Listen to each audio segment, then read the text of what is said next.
Welcome to the Bigger Truth Show. I'm Scott McMahon, and I am very excited for this episode. I've got a lot to share with you, and I'm going to start,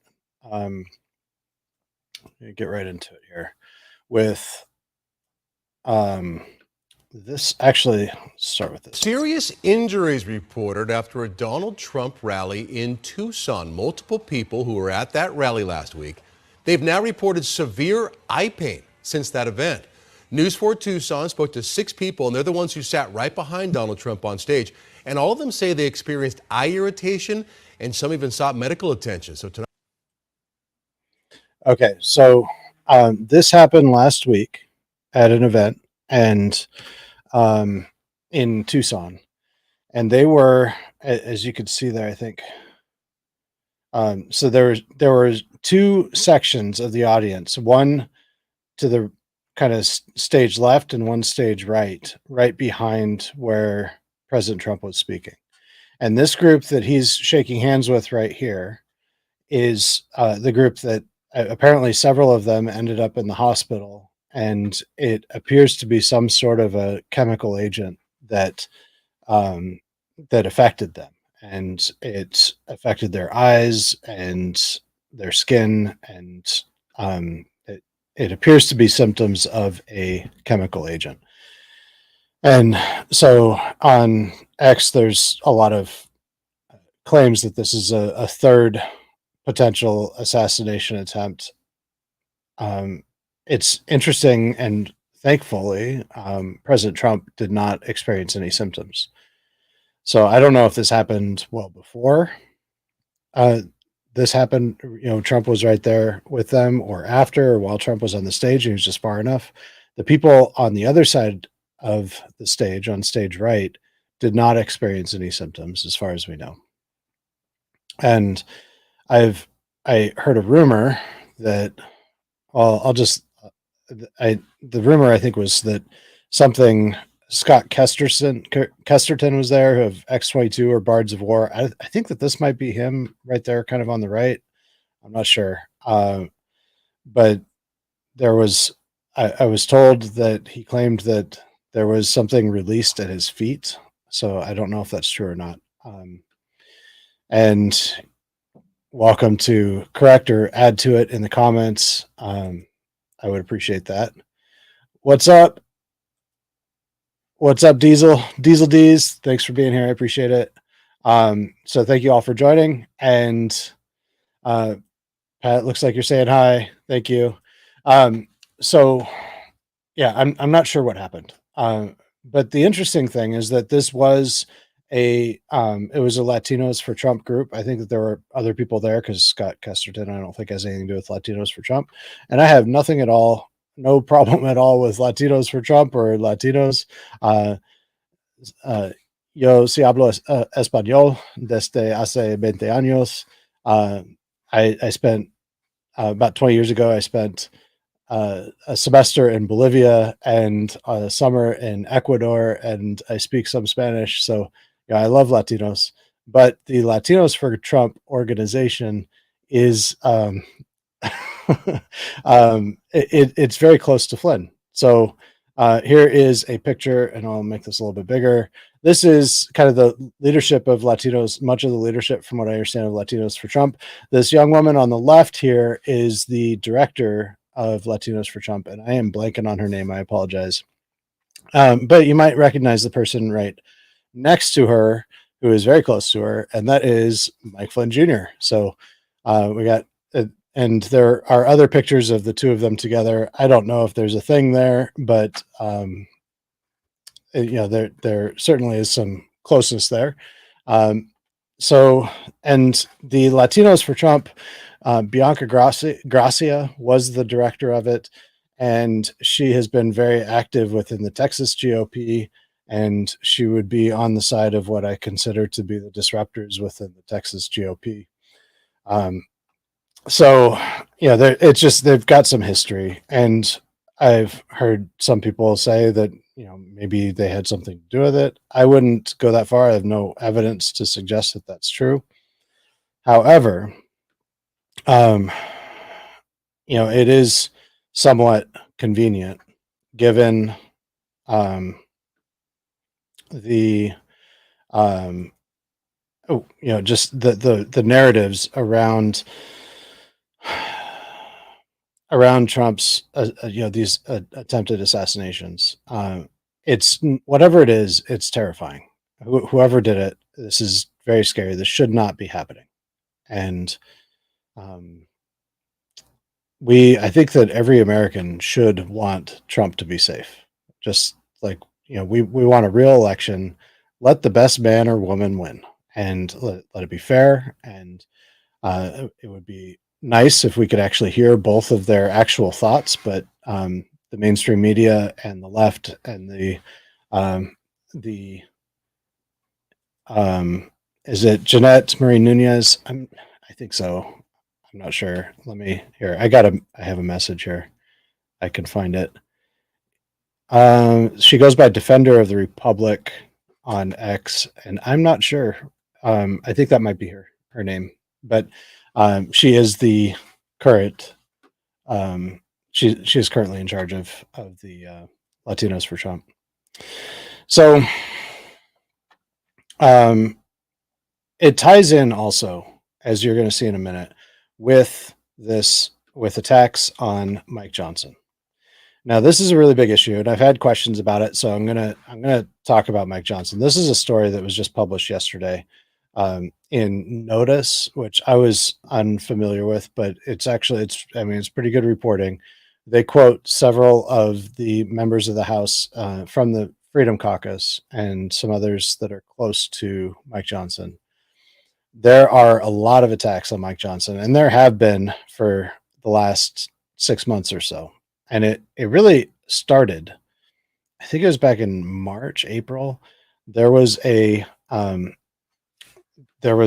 meeting that was led by Russ Vought. Russ Vought had been the director of the Office of Management and Budget. And this was a meeting in, I believe it was in South Carolina. It was with his organization, which, shoot, I'm blanking on the name of his organization that he started in 2021. And I got it right here. It is, no, I can tell you in just a second. But the name of the organization is, no,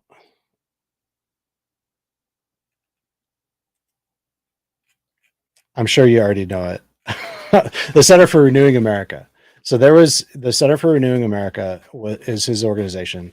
Russ Vought was very involved, and he was a director of the Heritage Foundation, or he is. He was very much involved in Project 2025. I believe that he has something to do with Trump wanting to distance himself from 2025.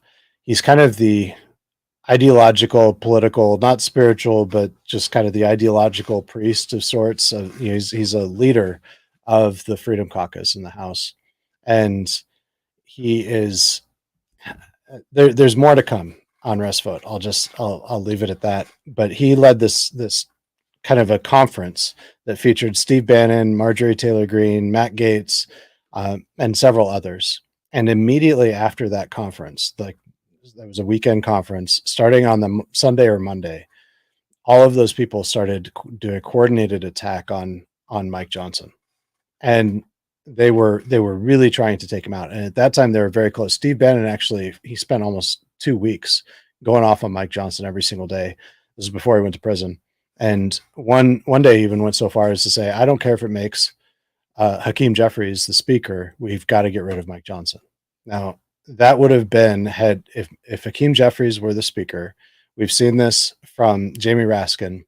What would happen if he said this back in February, that if they had control of the House, that they would not certify the electors for Trump if Trump wins, and they would prevent his certification. They would prevent his inauguration. They would do what they're claiming that the Republicans were going to do in 2020. And so this is, it's really disturbing. We need Mike Johnson. We need a Republican majority. We have a very slim majority in the House of Representatives. And it was interesting that the week after that event in South Carolina that was kind of the launching pad for these attacks on Mike Johnson. The week after that, Trump held an event in Florida at Mar-a-Lago, and it was his spring kind of campaign event. And there were a couple hundred, maybe 200 to 400 guests that were in attendance. And the very first speaker was Mike Johnson. And the message of the whole thing is, we've got to protect Mike Johnson. We've got to protect the Republican majority. If we lose the Republican majority, we're toast. Now, the thing is that he's got a bare majority, and just as the state Republican parties are really divided and fractioned, the same thing is going on in the House to an extent. The Freedom Caucus is very similar to the Matt Gaetzes, the Marjorie Taylor Greens, very, very similar to the disruptor factions within the state parties. And they're the ones that have been attacking Mike Johnson all along. And they're intensifying their attacks. They're continuing to add to them. And I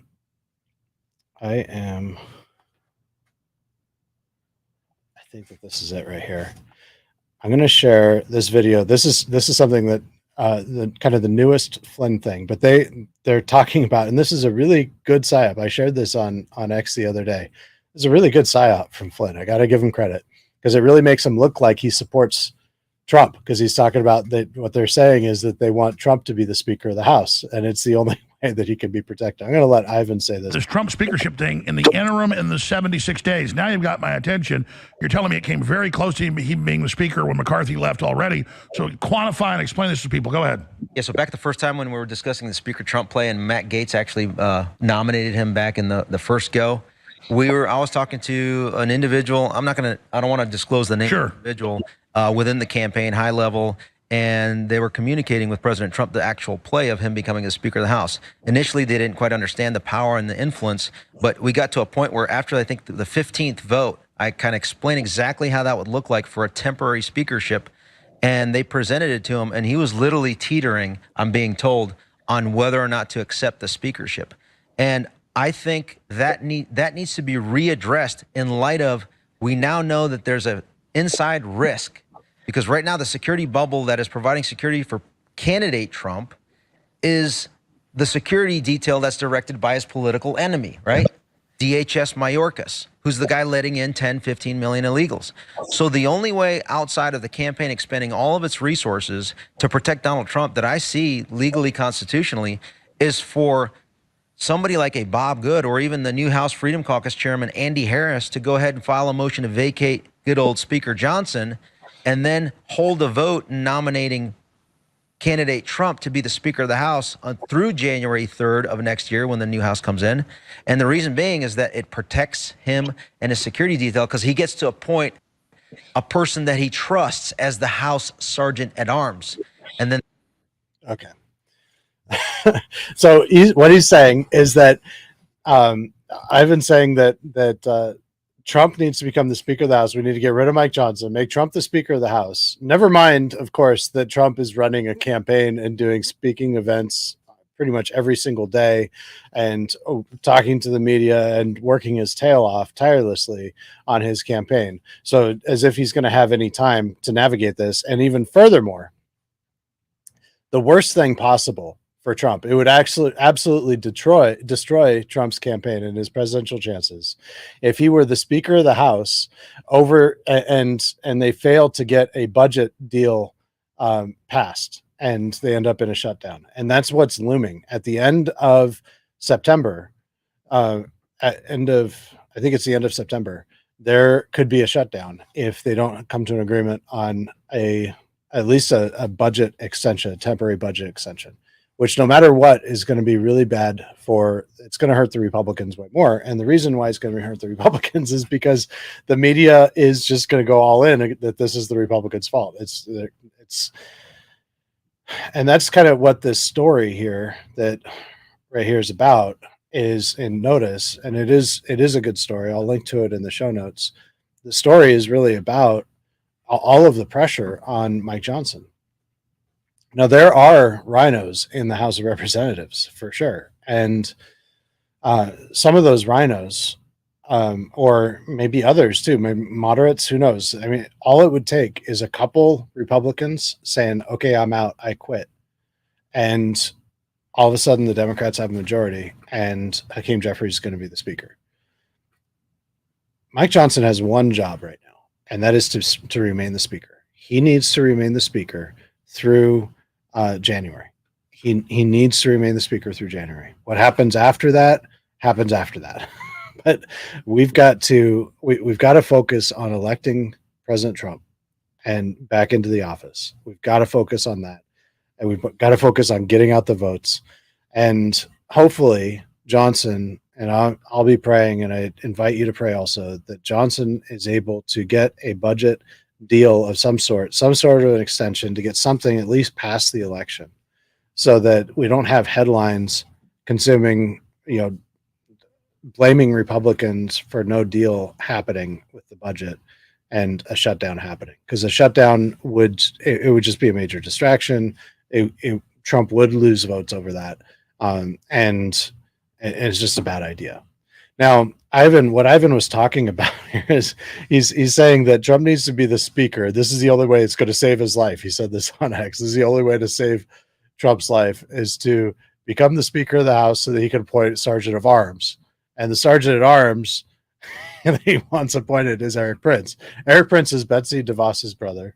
Eric Prince is extremely close with Mike Flynn. Eric Prince ran Blackwater, which is a private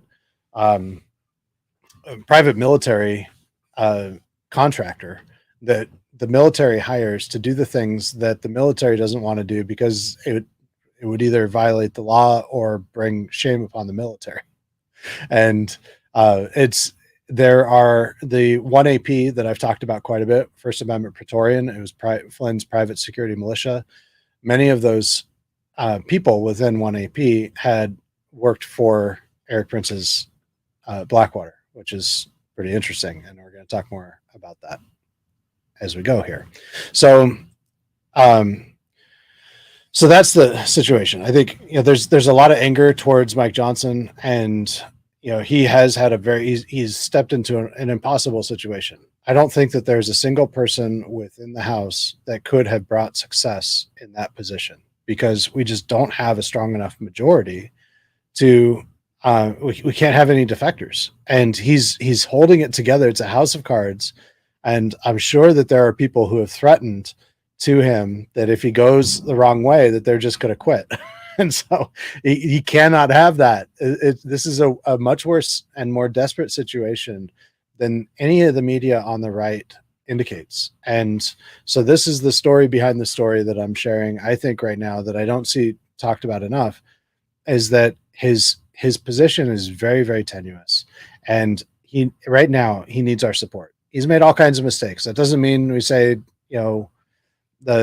some of his votes I strongly disagree with. Some of the things that he didn't bring up for a vote, he's in charge of he could have launched much stronger investigations, and he didn't. And so there are issues. I completely agree with all that. But right now we just need to hang on to Mike Johnson. He needs to stay there.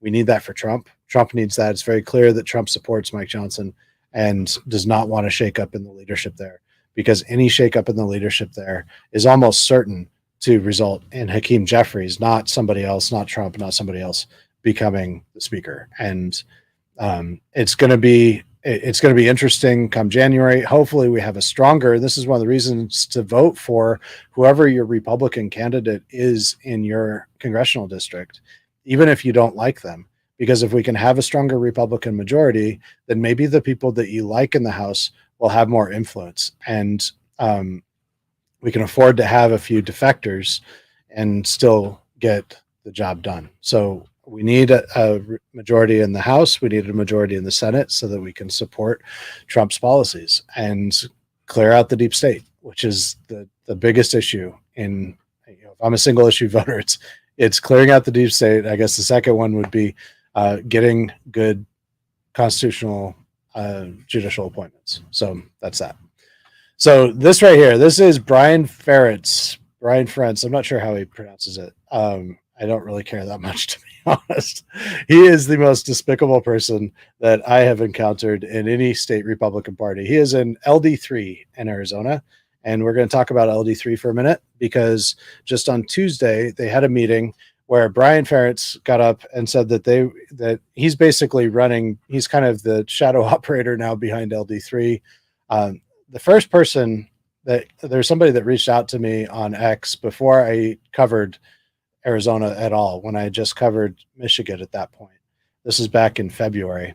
And the first person that they were talking about was Brian, and he was described as a warlock, a Satanist warlock. And this is a book on the right here. This kind of gruesome picture is one of his novels. He writes these novels horror novels that objectify children, and all about werewolves. And he calls himself a Christian nationalist, yet he wrote a hit piece about me that denies Christ, says that I am now who I was before I was born again, and also falsely claimed that I belonged to a terrorist sex cult, which is absurd. I never did at all. Nothing like that at all. But he's from what I have seen repeatedly, he is a pathological liar and a really twisted person. But what happened here in LD3 is they suspended 82. I'm pulling up a text message I just got this information as I was preparing for the show. 82 PCs, precinct committeemen, were suspended. And the reason for the suspension is so that they can have complete control, not only over LD3. LD is Legislative District 3. It's the largest legislative district in Arizona, the second largest in the whole country. And so the way that LD3 goes, the state is very likely to go. This is what happened. This is how Liz Harris became the RNC committee woman in Arizona, was because 92 out of 93 representatives from LD3 voted for Liz Harris, and they were a completely controlled voting bloc, and they are truly afraid of Brian Ferentz. They are afraid of him.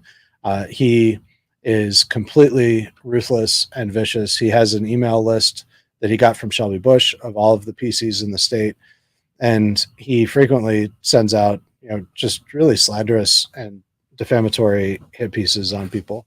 And people just don't want to deal with that. They're terrified of him. And he's also kind of entrapped people in, like with Dan Farley. He got in Dan Farley's face and harassed him until Dan kind of shoved him to get him out of the way and walked out of the building. And then he pressed charges for assault, and Dan Farley had to spend, I think, $15,000 in legal fees to defend himself. People just don't want to deal with him. I asked Candace Zarni, who, as I understand the bylaws and the statutory laws in Arizona, she should still be the legitimate chair of LD3, although Gina Swoboda recognizes Bob Gomez, who was installed by Shelby Bush and by Maricopa County, which is the larger county, basically saying, no, it doesn't matter who the people of the LD elected. We're going to hold a new election because we didn't like the outcome, which is what Shelby Bush did to form this alternate LD3, which is Gina Swoboda is recognizing now as the official LD3. And so Candace, she sent me a text, and she said that those who tout themselves as election integrity patriots have suspended 82 PCs with the intention of controlling the outcome of these statutory elections by violating the PC's statutory right to vote. So the laws there in Arizona, as according to Candace and as I understand it, the laws there give the PCs who are elected PCs the right to vote, and they are trying to just tyrannically prevent that from happening. Candace goes on to say that on August 13th, 2 precinct committeemen from LD3 filed an injunction against the unofficial LD3 for usurping the statutory rights of the official LD3 chair to hold a statutory election and to protect the voting rights of PCs in these statutory elections. So There is a lawsuit filed, and we will see. Apparently, they do have the judge granted standing, which is good, and we will see what happens. They have a hearing sometime, I think, in mid-October, and we'll go from there. So, next, those are kind of some of the bigger stories that I wanted to cover before getting into Staci's story. This is Staci Burk, and she is. I've been looking into her story now for the last 3 or 4 months, and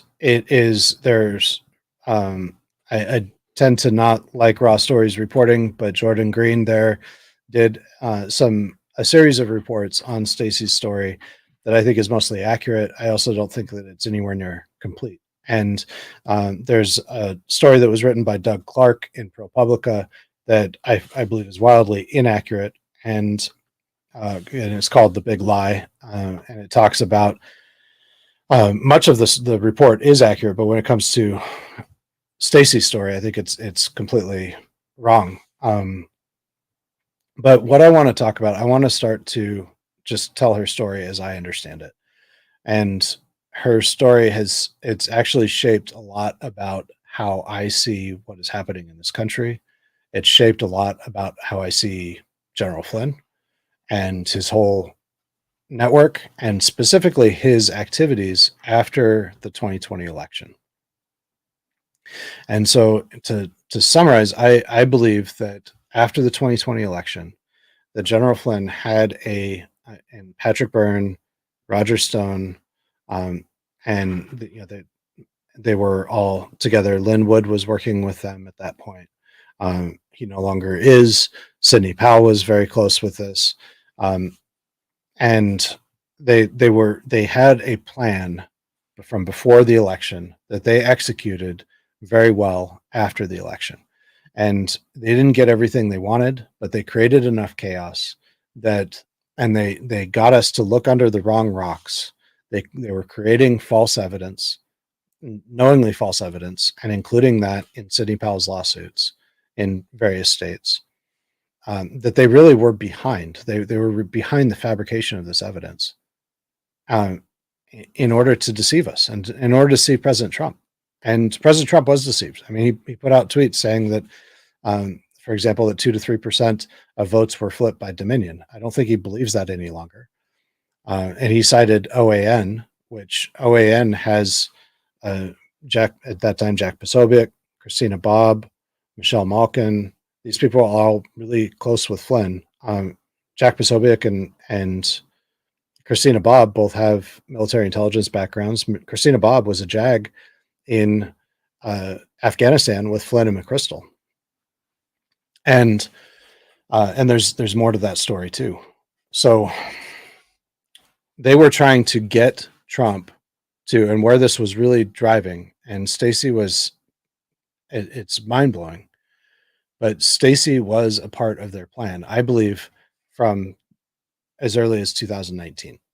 And I'll show more of that, of why I believe that in future episodes. But for now, what I want to look at is this right here, which is, this is from a filing. It's a 225 page document. This is a filing. Staci just graduated from what I understand, she just graduated from law school.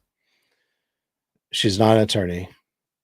She is representing herself pro se in this, and she is suing Kelly Townsend, Sidney Powell, Mike Flynn, Scott Koch, who we'll talk about here, and she's suing them for emotional distress. She's alleging that they essentially kidnapped her in her own home, like that she was forced into a custody type situation under the guise of security, and that she was manipulated and so forth. So I'm going to, this letter right here, this is Appendix E in this lawsuit, and it's a letter from her therapist of 8 years, and her name is Susan. And so we will I'm going to just read through it because the whole letter I think is really important. Now, Susan was a therapist for at least 20 years. She had a practice in Beverly Hills, I believe it was, Redondo Beach, and um, she represented pretty big clients, and she represented a lot of people that had a lot of trauma. But let's just read her story. She says, "To whom it may concern, this is she signed this as it's notarized. She signed this as an affidavit. I'm writing the summary of my records at the request of my former client, Staci Burk. Ms. Burk contacted me for records approximately 7 months ago, and I was going through a significant personal event in my life, or a significant event in my personal life, and have not been able until now. Neither Ms. Burk nor I were attempting to conceal my records or refuse to provide this summary. Let me begin by letting you know who I am and how I came to be Ms. Burk's therapist from 2013 to 2021. I am a known and well-respected trauma therapist within the treatment community and have consulted with many respected trauma programs. My reputation with trauma and treatments, such as EMDR, often brought me referrals to clients like Ms. Burk. I am a licensed clinical social worker and am licensed by the Board of Behavioral Science Examiners since 1998. I am a member in good standing, having had no complaints filed against me at any time." So then she provides some of her legal opinion from her attorney about her rights to summarize this and to provide information. And she says Ms. Burk's diagnosis at intake was post-traumatic stress disorder, chronic. On axis 3, she suffers from pulmonary arterial hypertension. Now, pulmonary arterial hypertension is as I understand it, I'm definitely not a medical expert, but as I understand, it's a heart and lung disorder that is very debilitating, and it used to be an absolute death sentence that patients would not live much more than 5 years after diagnosis. So it says which often requires her to use oxygen in her daily life, and from degenerative spinal stenosis that causes her significant pain. In treating Ms. Burk over several years, I've never observed any delusional or other behavior that would warrant any additional other Axis 1 diagnoses. I am always ruling out and assessing Axis 2 and have never had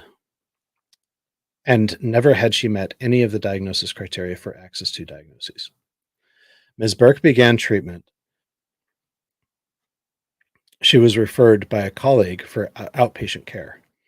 Ms. Burk sought treatment initially in 2013 when her past trauma was triggered as a result of her time as school board president in her home district of Gilbert, Arizona. Ms. Burk's past traumas of feeling helpless during chaos was triggered as there were continual fights and clashes between groups on the board, and she was unable to bring a sense of cohesiveness. So she was elected to the school board in Gilbert in 2010, and she was on the school board until 2014. And it says Ms. Burk reported that she had been receiving death threats. This is while she was on the school board. There was vandalism in her home, which had been reported to police. This re-traumatization resulted in her seeking therapy. She would often show me articles written about her in Arizona as validation to her story. Many of her sessions were how she had tried to keep a somewhat low profile since the death of her son and did not want to so much attention on her. The divisiveness on the school board, along with the desire not to lead a public life, and along with her ongoing health problems, helped her to make that decision. As we would talk about her time on the school board, she would often refer to prominent people in government, Andy Biggs, Kelly, who's a U.S. representative and was very close with Trump during his presidency, and Kelly Townsend, and reported Townsend and Biggs' wife, Cindy Biggs, often attended school board meetings since they lived in her district and were very engaged in school board related politics.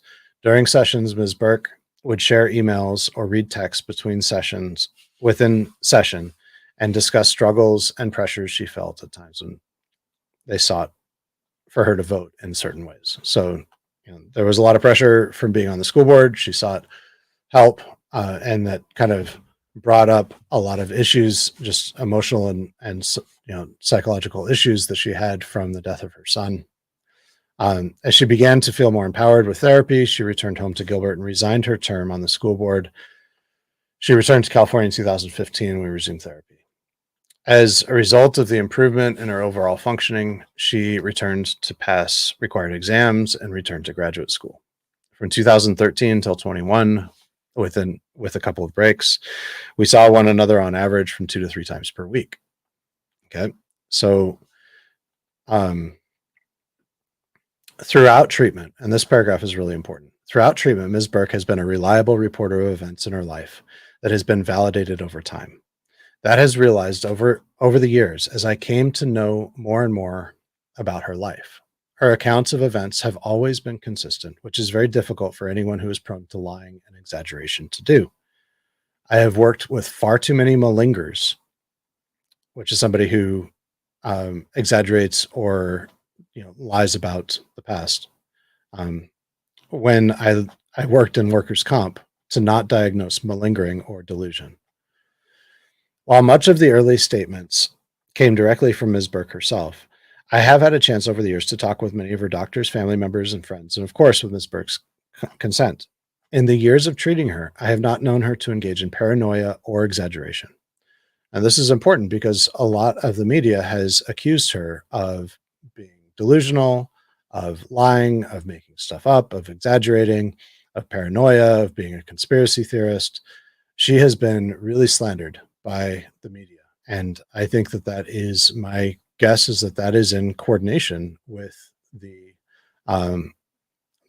Flynn group or the people above Flynn that are running this whole operation or this series of operations. Prior to November 2020, she did not present any conspiratorial type thinking. Over the course of treatment, she has at times been susceptible to people-pleasing behavior and a tendency toward being overly helpful, which would at times result in others being taking advantage of her. Something we worked on often in therapy. At times, she had difficulty protecting herself and setting boundaries with abusive relationships, and this too was a focus of her treatment. This is not unusual for people traumatized in childhood. Ms. Burk is a caring and empathetic person who frequently puts the needs of others above her own. Discernment is often difficult when you are taught at a very young age that danger is normal. It was always clear to me that Ms. Burk became the caring and protective mother that she never had. This would again often lead to a lack of boundaries, especially with her children. But again, I stress that without good role models, the line every parent struggles with is even more difficult for those without models to follow.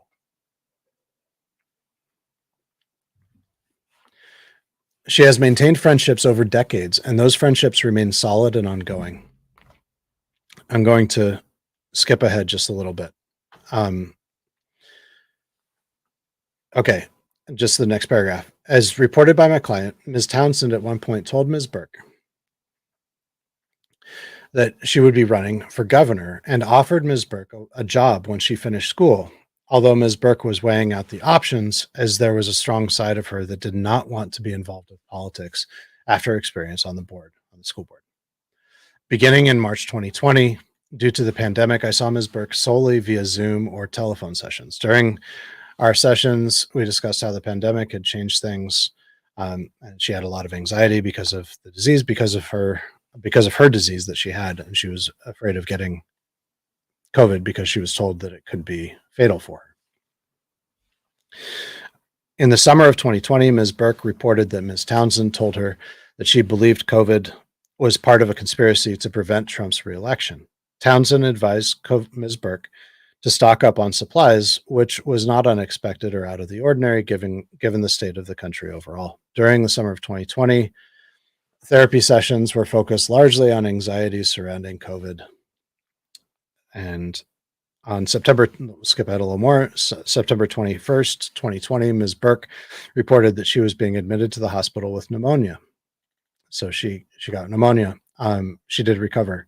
On November 9th, 2020, so now we're after the election, Ms. Burk reported that due to her own political connections, a member of her online PH, that's pulmonary hypertension, support group contacted her. And that person's name, according to stories there in Raw Story and others, is Dan Minnick.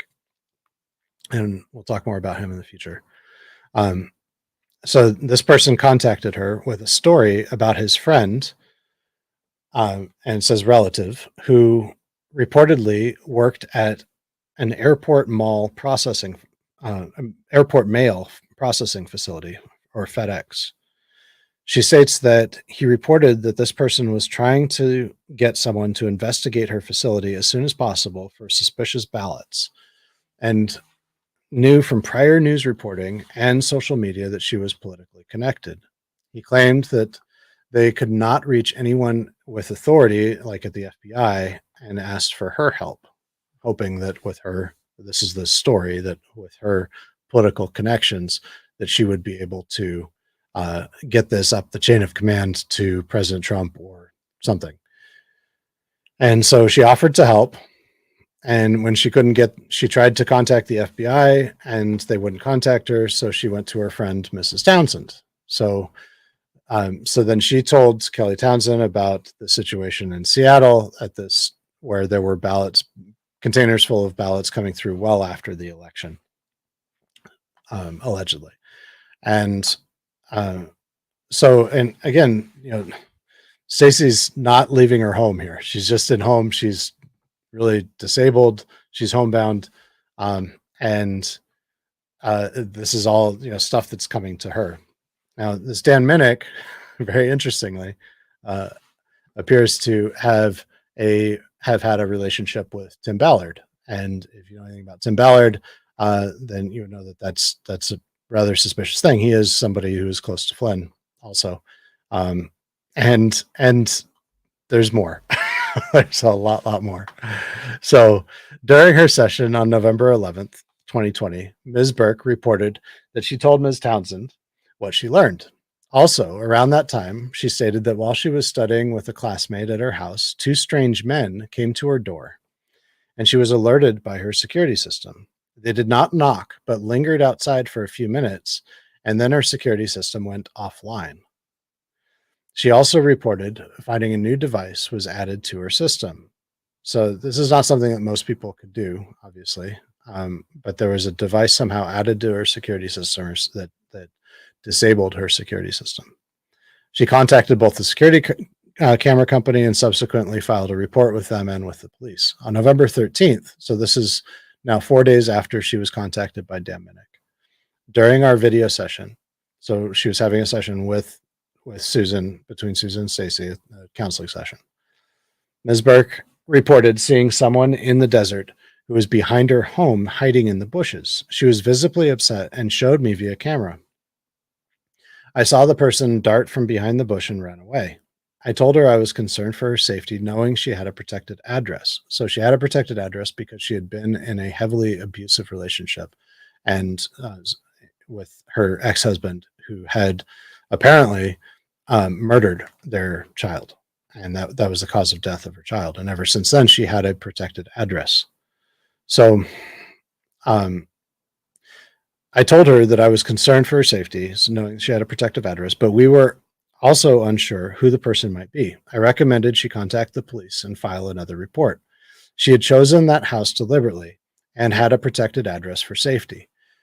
And with what had just happened with her security system, the fear factor increased.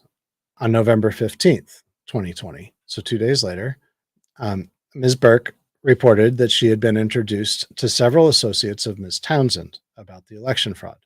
One of the men gave Ms. Burk the sheriff's cell phone number, and the name of John Shattuck appears, who everyone told worked for the Pentagon and State Department. She reported she talked to the sheriff. Police advised her that they would do extra patrols in her neighborhood. She reported both two of the security men offered to go to her house for security, and she declined. On November 17th, during session, Ms. Burk is very agitated, reporting that a woman who had been attempting to befriend her offered to help her with a school project that she was stumped on, and Ms. Burk invited her to come over. It says Summer, and it's Summer Tolley, spelled Sommer, who has since disappeared. I believe that she's now in Tennessee, but she's no longer in Arizona. After a while, this woman, Summer, now referred to as S, told Ms. Burk that she had a friend, Scott, who, and this is Scott Koch, who she's now suing in this lawsuit, who worked for the government, and that he told Summer that the woman's house that she was at was having security issues. She told Mrs. Burk that he already knew all about her and the Korean airplane, when supposedly Summer hadn't told him anything about Staci. The woman, Summer, called her friend and Ms. Burk there, and he affirmed that he was a government agent and claimed that he didn't want to talk on the phone and wanted to come over. He told her his name was Koch. Ms. Burk reported once he got in the house, he was able to identify one of the men who had been outside her house from the security footage. This scared her as she realized that she was alone with these two strangers in her house, and now began distrusting the woman, Summer. He claimed that he was concerned, as was Summer and Ms. Townsend, that she might be getting herself into dangerous territory. So at that meeting, we'll let Susan tell this story. When he came over, he insisted that all of the devices in the room be put in the backyard, as he didn't want anything overheard or recorded. While she complied, she found a way to record the session on her phone recorder. At our session the next morning, Ms. Burk is highly agitated, which left concerns for her health. She had contacted her friend, Mrs. Townsend, who was pressuring her, along with Koch, to provide a signed affidavit. When she told Ms. Townsend she had recorded the events from the night before, she was told by one of the players that you're going to get us all killed. Also, Ms. Burke's digital recorder had now disappeared. So when Scott Koch came over, according to other accounts, and some of these recordings that have been released to the public, when he came over, he represented himself as being with the government, like having a high level government position.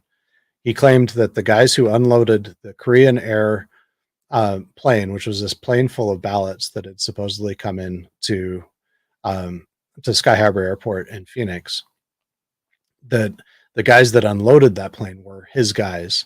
He claimed that half of the ballots ended up at the Maricopa Counting Center, and half of the ballots went on another plane that went to Nevada.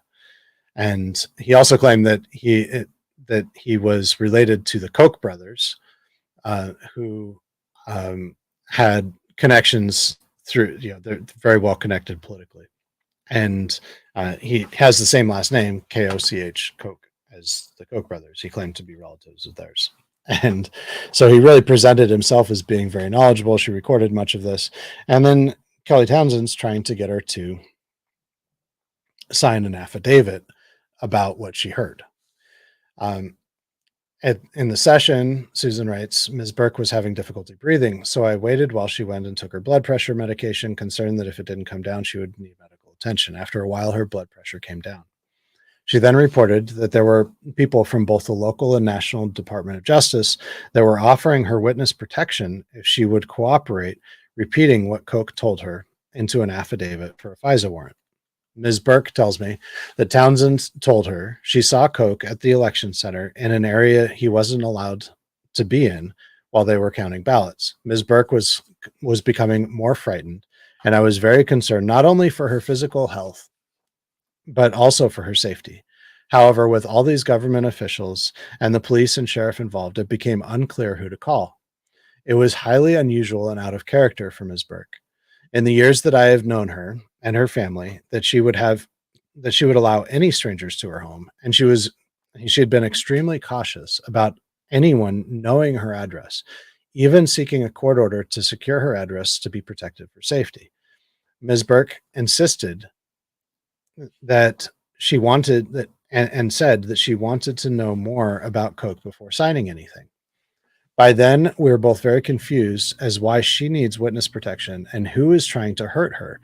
Yet, as stated previously, Ms. Burk is a mother very connected with her family, and witness protection would mean that she would have to leave all of those she loved behind. She said no, and it's not clear who is stalking her or why she's in danger. So this was a maximum pressure campaign to get her to sign this affidavit. And we're going to see more about why. On November 19th, so this is now 10 days after Dan Minnick first contacted her. This is, one of those weeks where months happen, right? Or years happen. And Staci sent a text reporting that the White House was going to get the FISA warrant either way because they had secretly recorded her talking about what happened, continuing to pressure to cooperate. This raised fears for both of us that our conversations may also be overheard.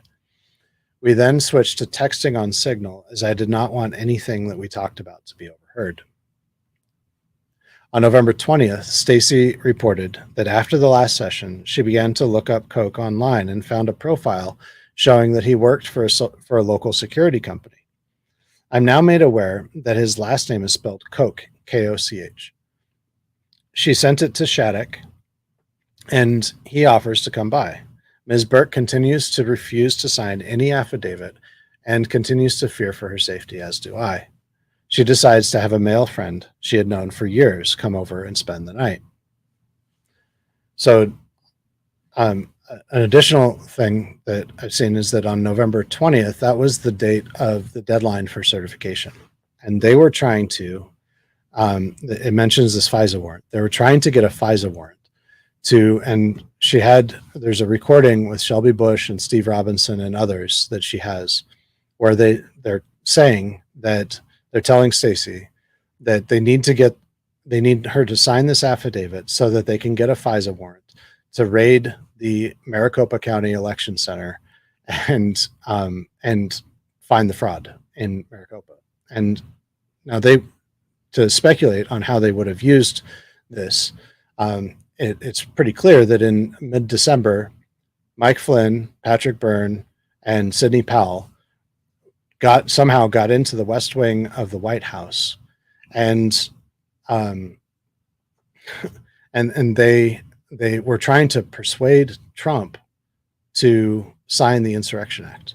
And the Insurrection Act would have had the military take over all of the machines nationwide and do a hand count of the ballots, or possibly a redo of the election, which I don't think that would have happened, because a hand count of the ballots would have confirmed that the machines were actually accurate.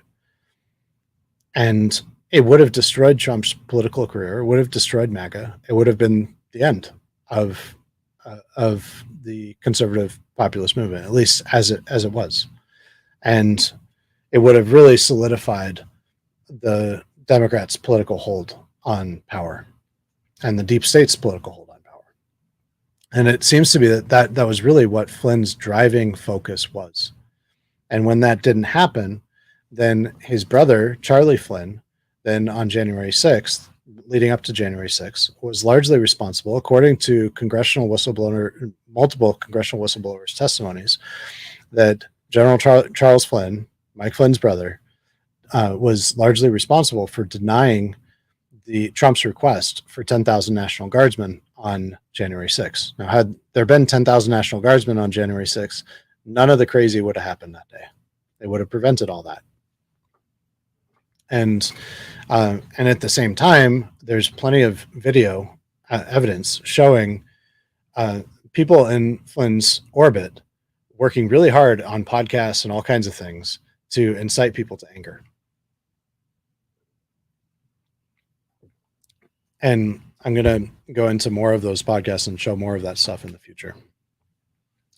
We might think, okay, this is all like ancient history, but I think it's really, really important because this gives a very clear window into what they're likely planning and what could be happening around this upcoming election.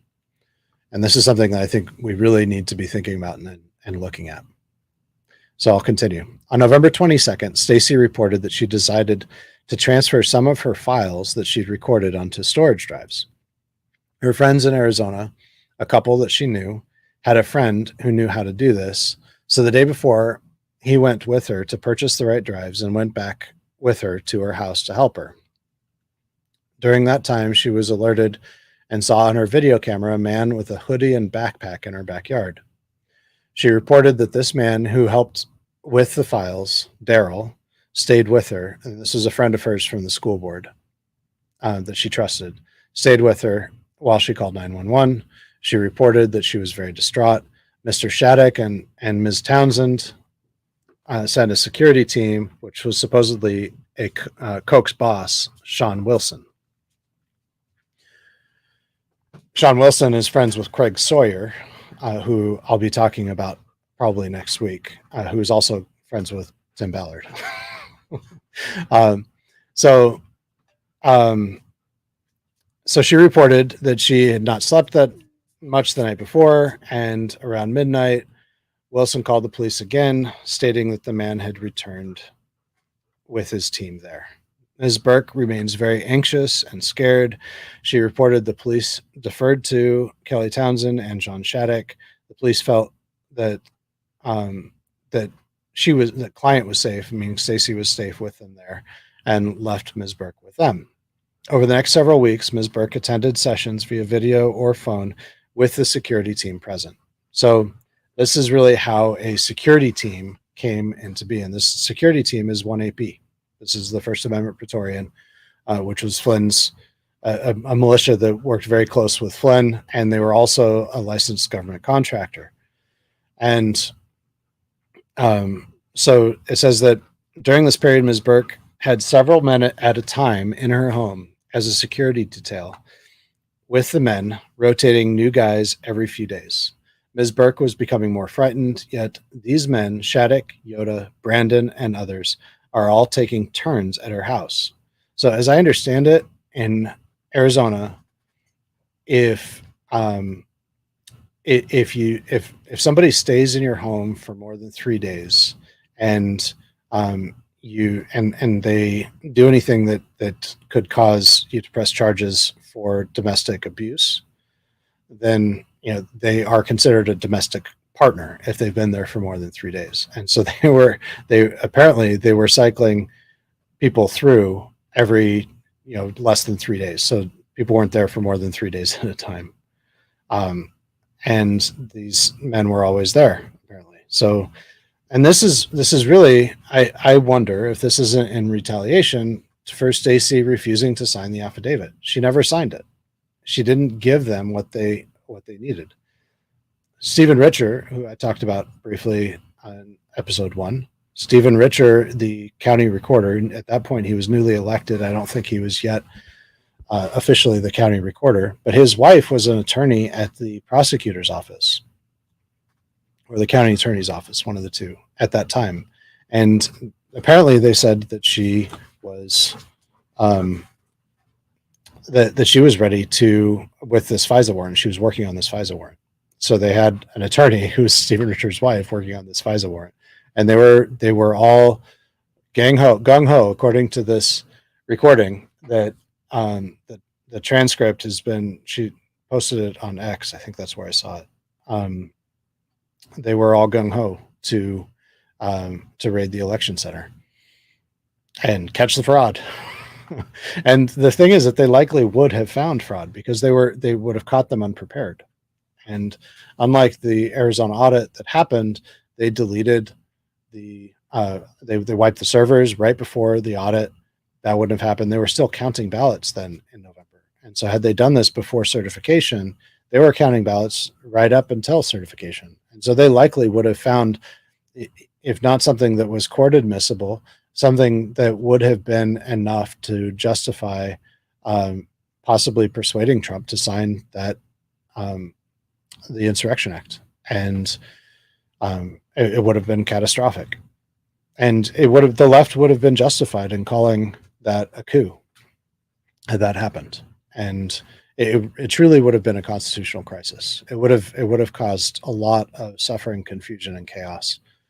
And I praise God that it didn't happen, and that Staci didn't sign that affidavit. So it was after that these 1AP people come into her house, and the police seem like they're comfortable with her being there. And so it says that her son was living on the premises, and I think he was a young adult at that time. Ms. Burke and the men were mentioning names like Rudy Giuliani, Sidney Powell, the White House. At the time, Ms. Burke reported Kelly Townsend assured Ms. Burke that she was in contact with them. She had also continued to claim that she witnessed Koch was somewhere he shouldn't have been, and assured her that there was in fact election fraud.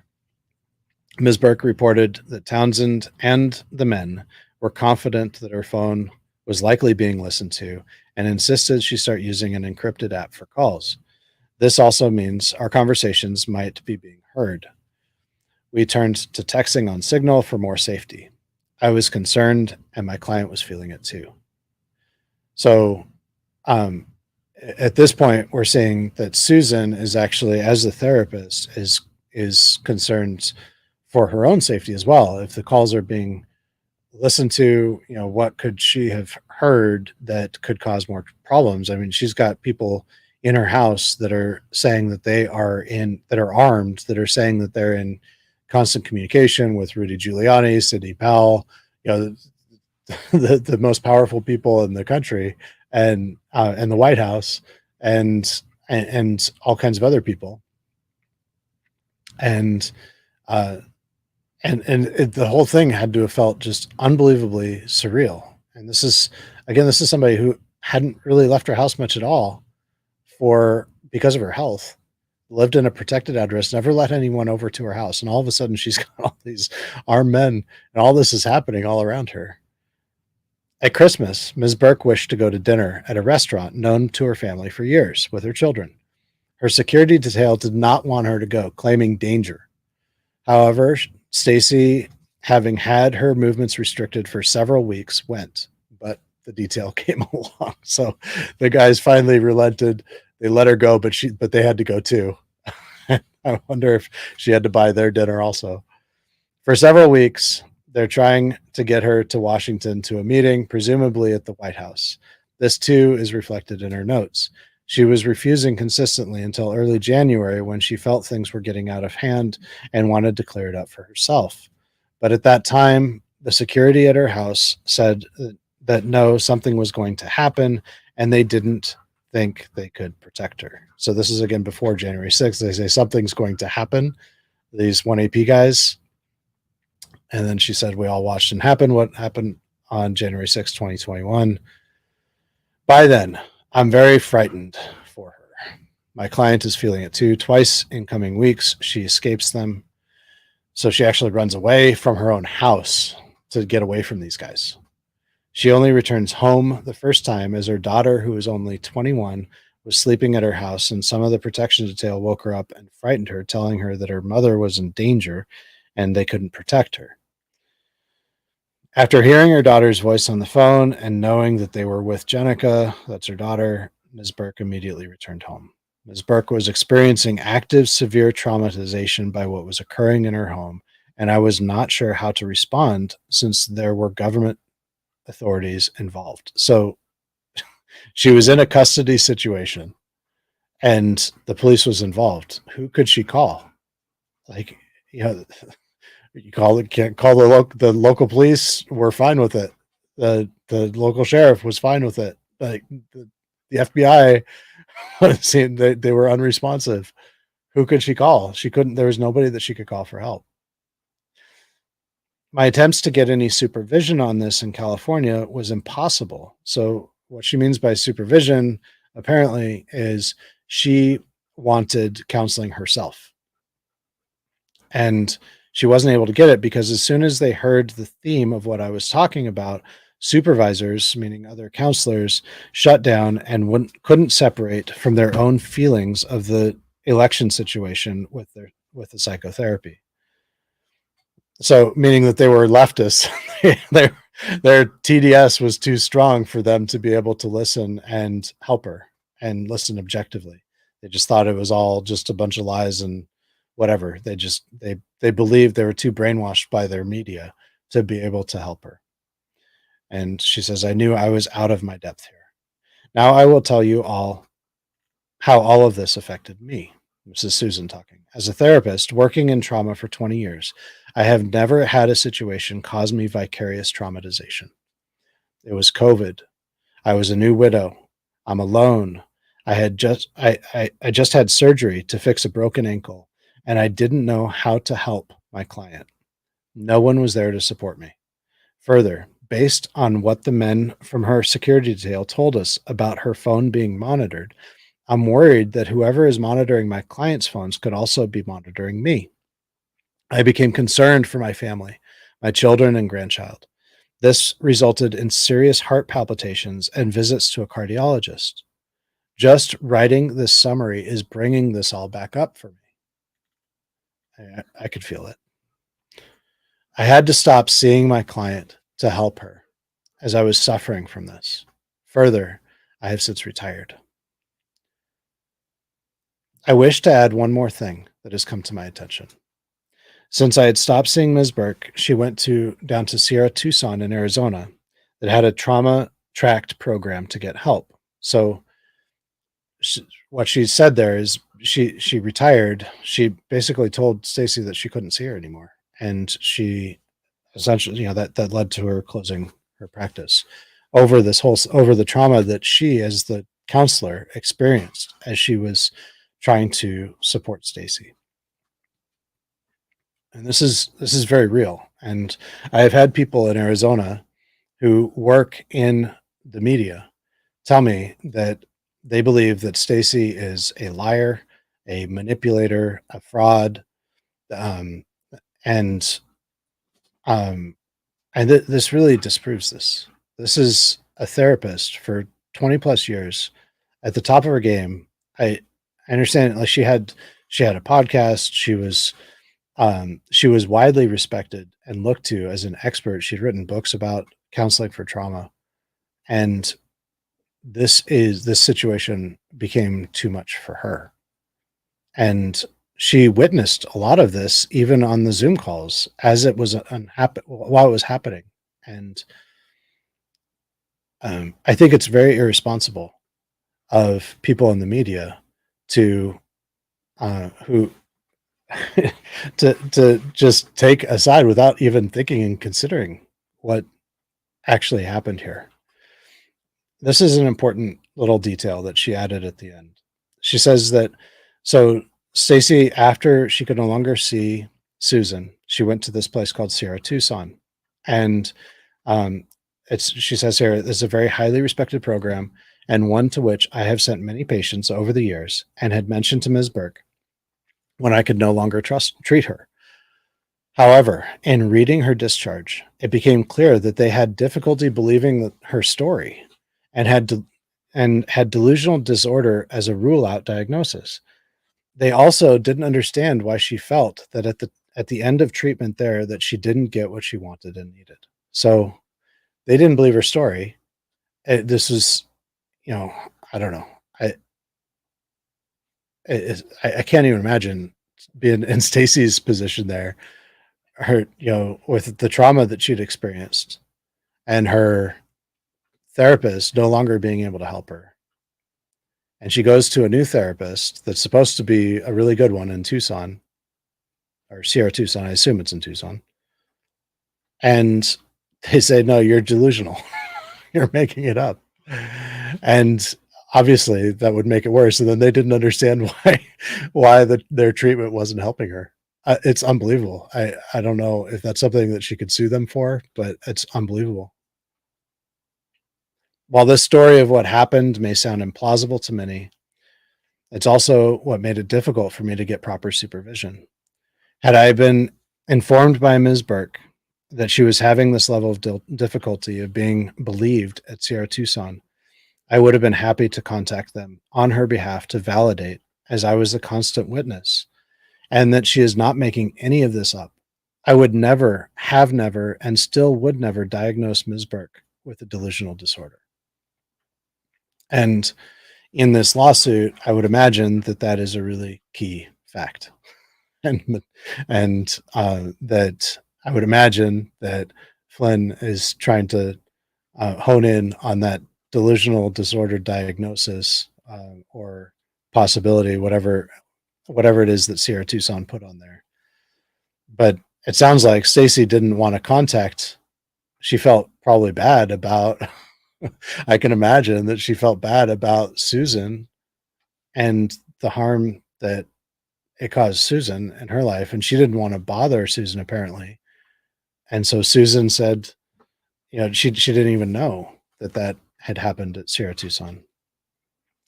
So that's the end of this letter. I believe that this is a historically significant document. I think that what happened to Staci, and I've been gathering stories, and I've got a lot more to share. And one of the big questions that I'm going to address on Monday, that I hope to address on Monday, is why Staci? When I first started reading about this story, I didn't believe it because I just, why would they target her? Like, why Staci? Why not? Why this disabled woman who had been on a school board and who had a protective address, didn't really leave the house, single mom, who obviously had a lot of trauma in her life, who probably had more excuse than most of us to just do nothing. Why Staci? And that's what I hope. I have discovered something that I think I have the answer to that. And that was, to me, that was a big mystery. And I look forward to sharing that with you on Monday. I hope this is helpful to you. This is a crazy story, and I know it's confusing. I welcome your questions. Now, I am going to be doing on my Substack, they just rolled out, and I'm going to try to figure it out. They just rolled out a live video capability on Substack, just I think yesterday. So I'm going to try to figure it out and do a live members only Q&A tomorrow at 3 p.m. Eastern. So same time on my Substack, I will send out an invitation to my members. You can become a member for just $5 a month, and I welcome all of your questions. And hopefully this can be a fun back and forth kind of thing. And I will have, if there aren't any questions, I'll have some stuff to share and that I think will be valuable. And I hope that this is, a helpful thing for my members. I really appreciate you. And again, for just $5 a month at my Substack, which is biggertruth.substack.com, you can join and support me. That is my primary source of income at this time.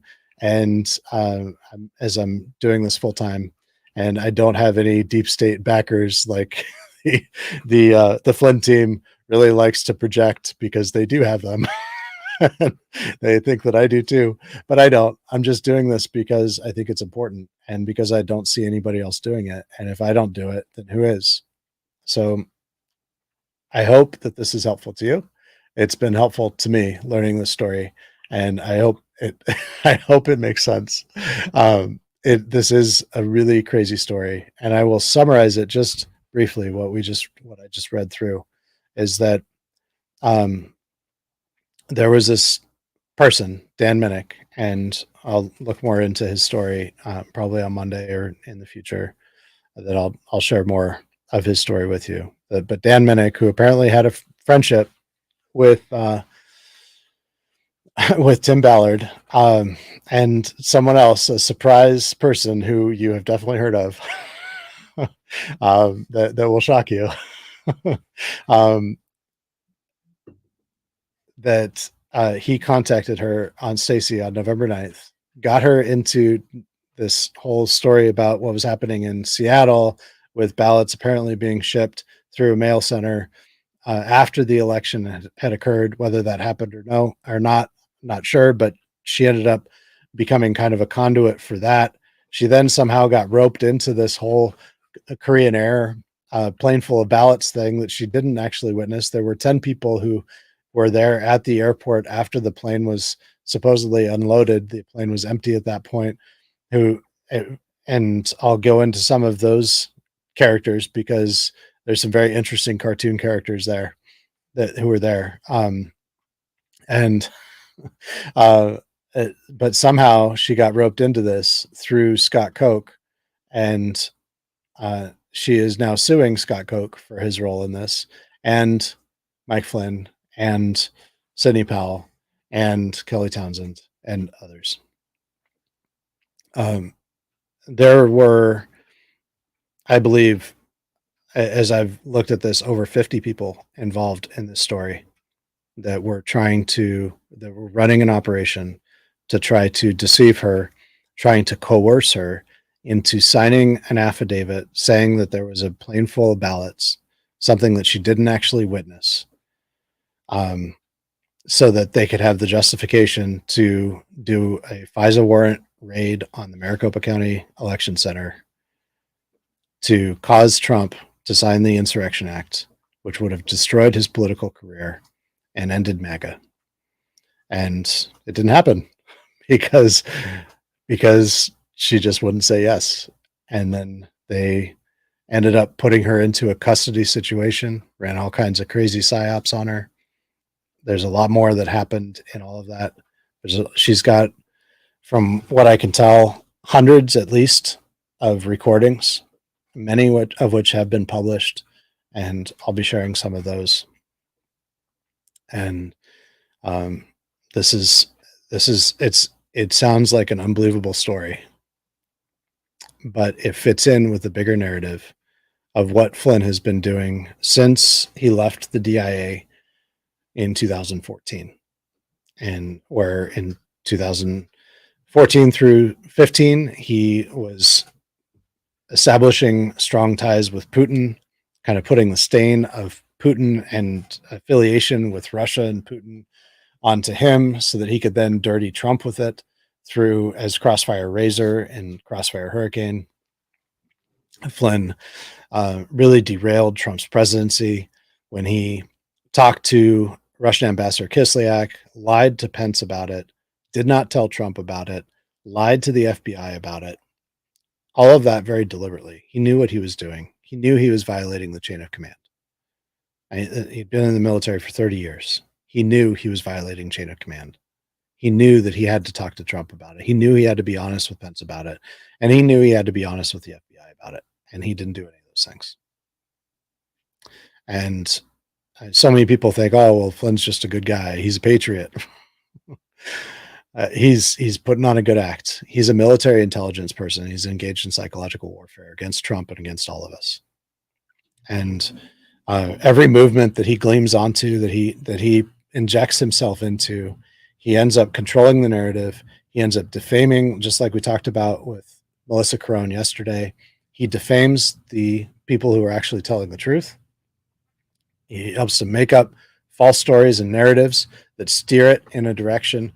He creates this cult of personality around him that of people that behave in highly irrational ways and defame the subject matter. They did this with the health and wellness thing. He injected himself into the health and freedom movement after COVID. And he was traveling all over the country with the speakers there, and he really kind of tried to take control over that. He did this after the election with the, this whole election investigation, which he just steamrolled himself into. He injected himself into it. We saw this with Tina Peters, as in my coverage of Tina Peters, that he was doing the same thing with her. So the story of Staci Burk is not unique to Staci Burk. It's the same kind of thing that they did to Tina. It's the same kind of thing that they did to Mellissa Carone. It's the same kind of thing that they did to Matt DePerno in Antrim County. And it was the same people were investigating and took over his investigation there. And it was Jim Penrose and Conan Hayes, who was the one that was actually getting the forensic image in Tina Peters thing. This was an operation to deceive Trump about where the fraud was and all of us so that we wouldn't find it, to try to get Trump to sign the Insurrection Act. And when he didn't, just to make sure that, I think he was certainly involved in making sure that he would argue plausible deniability that his brother acted independently. But did he? Did he ever talk to, and he's never answered this question. And this would be the first question that I would want to know if I ever get a chance to ask Mike Flynn a question, is did you ever talk to your brother before he denied, before he said it would be bad optics to have the National Guard present on January 6th? Did he ever talk to him before that? Before, immediately, during or immediately after that? I would love to see how he would respond to that question. But the thing is that as I've looked at these people in state parties and all over the country, is that you can't trust what they say. It's a terrible thing. In military intelligence, from what I understand, the soldier is trained to believe that a piece of intelligence, what should affect your and inform your conscience when you share a piece of intelligence, which is say something out of your mouth. You and I, normal people, we are trained from our childhood that it is good to speak the truth and it's bad to lie. And we're trained, our conscience is informed to tell the truth. But military intelligence people, they're trained that what should inform your conscience is not whether or not something is true, but whether or not it will help accomplish the mission. And so you have people that their conscience isn't aligned like normal people's conscience. I'm sure that there are many very good and honorable people who have worked in military intelligence. And I am grateful for everyone who has served this country. But I do not trust. When I hear that someone has a background in military intelligence, I have to have, in my own experience with them, I have my guard up. And I think that's important. I think that we should take extra care and precaution when listening to someone who has any military intelligence training, even if they weren't in the military, because Flynn is training these people in military intelligence methods. And we've seen that in all of these different organizations that I've talked about. So that is the story. This is, I think it's pretty, it's pretty heavy. But I think we also know that there's something really wrong that happened after the November 2020 election. And if you've been following my work, you probably think, and others work who have been investigating Flynn, that maybe he had something to do with January 6th. I would say that certainly there are things that point to that. I think I did a report on Caroline Wren, who is Carrie Lake's handler, essentially campaign boss, very close to Steve Bannon. She had raised the money for the Ellipse, $3 million for the Ellipse stage. That was the main stage that Trump spoke on January 6th in Washington, D.C. She used that to try to get Roger Stone, Ali Akbar, and Alex Jones on the stage with President Trump on the Ellipse. She tried so hard to do so that the White House staff called Park Police to get Caroline Wren forcefully removed. She agreed to leave. The police didn't have to detain her. And from according to reports, she and Ali Akbar then began to organize people to leave the Ellipse area and start marching towards the Capitol before Trump was done speaking. They wanted people there as early as possible. And it was the first wave of people there that got into the most trouble with the police, taking down barriers and that kind of thing. So I think that there's a pretty strong argument that Caroline Wren had something to do with it. But Caroline Wren and Ali Akbar, they both met when they were working for John McCain's campaign in 2008. And Caroline Wren, as I've shown, has been very close with the Flynn operations in the Arizona GOP. through Kari Lake, and much of what's happened there in Arizona. She was involved in trying to run counterintelligence narratives after I helped expose Shelby Bush and what she was doing in advance of the national convention. And so, yeah, and there's more points of contact there between Caroline Wren and Flynn. They were texting each other on January 5th and 6th. So yeah, I mean, it's hard to say exactly how he was involved. He was certainly there. He spoke on the 5th. There's pictures of him marching to the Capitol with 1AP guys and Patrick Byrne. And there were, I think, 2 or 3 1AP guys there. 1AP in its official capacity was not there. But yeah, it's just a mess. It's all a mess. And we've been manipulated, not just by the media on the left, but by the media on the right. And this is what I'm trying to show and expose. And I think that Staci's story is really integral to that. So with that, I know this is long. I appreciate you bearing with me. I hope it's helpful. And until Monday, Monday's show is going to be a good one. I look forward to seeing you then. And again, if you want to catch the members only Q&A, go to my Substack. You can join today for $5 a month.